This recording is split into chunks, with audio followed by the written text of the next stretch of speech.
Hi there, friends. I have a new book to read to you today. This is Chrysanthemum. I think I read this in my class, and some of you may have known this book from before, but I like it. I think it's really cute.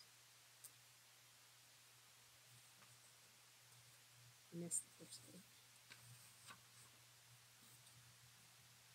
The day she was born was the happiest day in her parents' lives.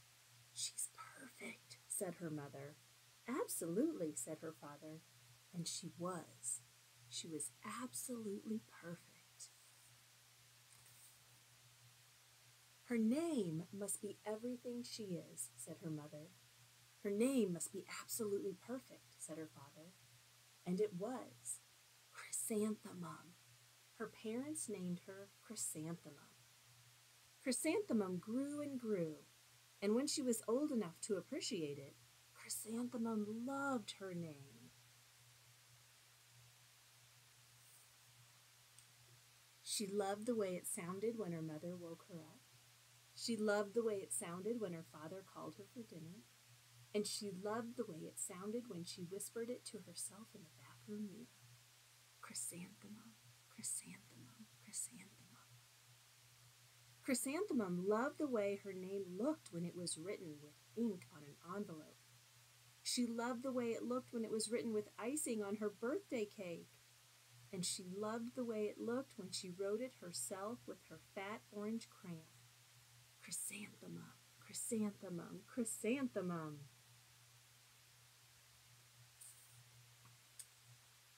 Chrysanthemum thought her name was absolutely perfect. And then she started school. On the first day, Chrysanthemum wore her sunniest dress and her brightest smile. She ran all the way. "Hooray!" said Chrysanthemum. "School!" But when Mrs. Chud took roll call, everyone giggled upon hearing Chrysanthemum's name.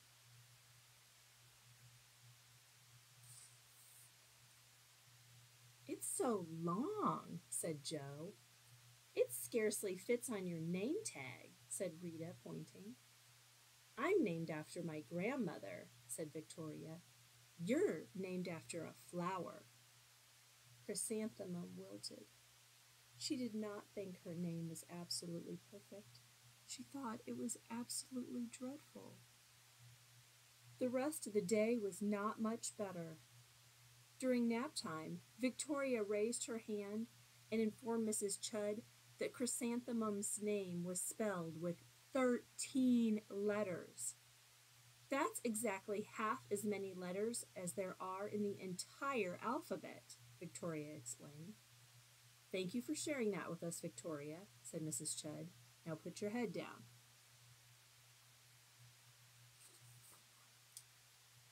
"If I had a name like yours, I'd change it," Victoria said, as the students lined up to go home. "I wish I could," thought Chrysanthemum miserably. "Welcome home," said her mother. "Welcome home," said her father. "School is no place for me," said Chrysanthemum. "My name is too long. It scarcely fits on my name tag, and I'm named after a flower." "Oh, pish," said her mother.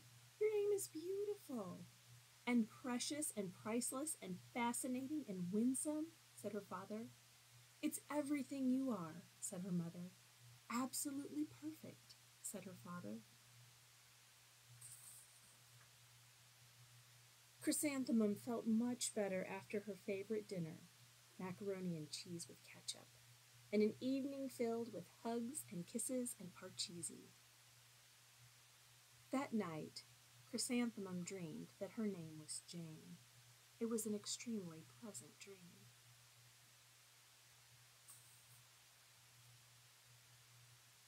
The next morning, Chrysanthemum wore her most comfortable jumper. She walked to school as slowly as she could. She dragged her feet in the dirt. "Chrysanthemum, chrysanthemum, chrysanthemum," she wrote. "She even looks like a flower," said Victoria, as Chrysanthemum entered the playground. "Let's pick her," said Rita, pointing. "Let's smell her," said Joe. Chrysanthemum wilted. She did not think her name was absolutely perfect. She thought it was absolutely dreadful. The rest of the day was not much better. During nap time, Victoria raised her hand and said, "A chrysanthemum is a flower. It lives in a garden with worms and other dirty things." "Thank you for sharing that with us, Victoria," said Mrs. Chudd. "Now put your head down." "I just cannot believe your name," Victoria said as the students lined up to go home. "Neither can I," thought Chrysanthemum miserably.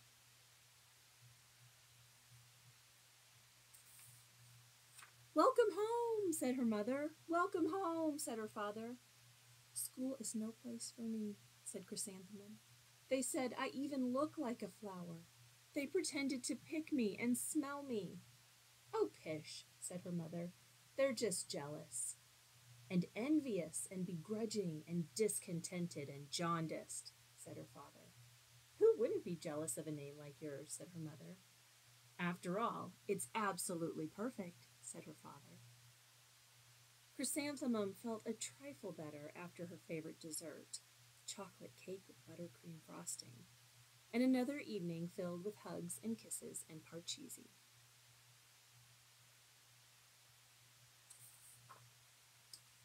That night, Chrysanthemum dreamed that she really was a chrysanthemum. She sprouted leaves and petals. Victoria picked her and plucked the leaves and petals one by one until there was nothing left but a scrawny stem. It was the worst nightmare of Chrysanthemum's life. Chrysanthemum wore her outfit with 7 pockets the next morning. She loaded the pockets with her most prized possessions and her good luck charms.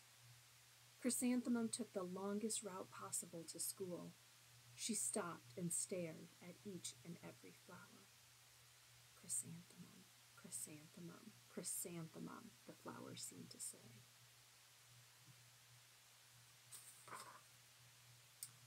That morning, the students were introduced to Mrs. Twinkle, the music teacher. Her voice was like something out of a dream, as was everything else about her. The students were speechless. They thought Mrs. Twinkle was an indescribable wonder. They went out of their way to make a nice impression. Mrs. Twinkle led the students in scales. Then she assigned roles for the class musical. Victoria was chosen as the dainty fairy queen. Rita was chosen as the spiffy butterfly princess. Jo was chosen as the all-important pixie messenger. And Chrysanthemum was chosen as a daisy.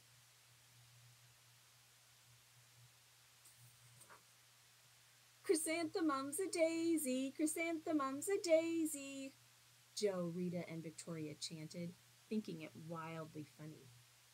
Chrysanthemum wilted. She did not think her name was absolutely perfect. She thought it was absolutely dreadful. "What's so humorous?" said Mrs. Twinkle. "Chrysanthemum," was the answer.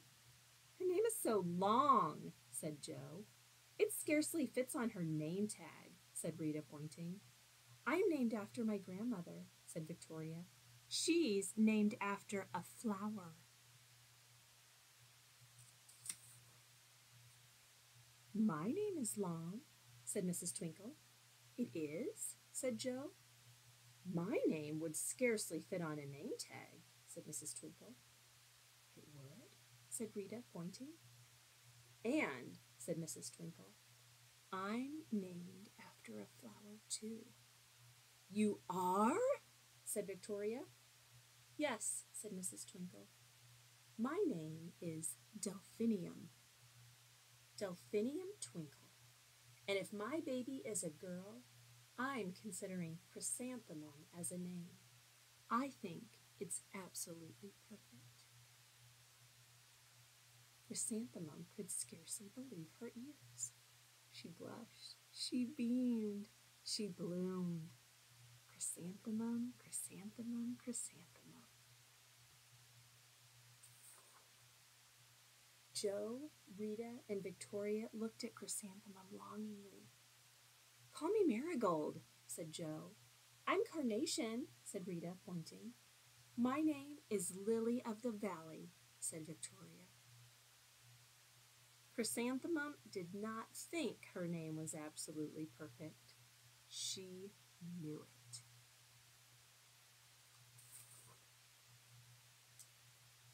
Here's the epilogue.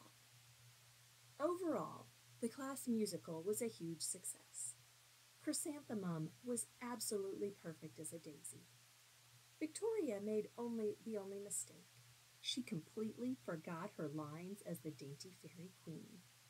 Chrysanthemum thought it was wildly funny, and she giggled throughout the entire Dance of the Flowers.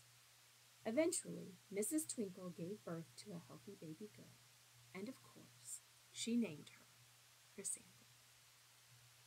The end. I hope you enjoyed that. I sure miss you. I'll have some more videos for you soon. Bye-bye.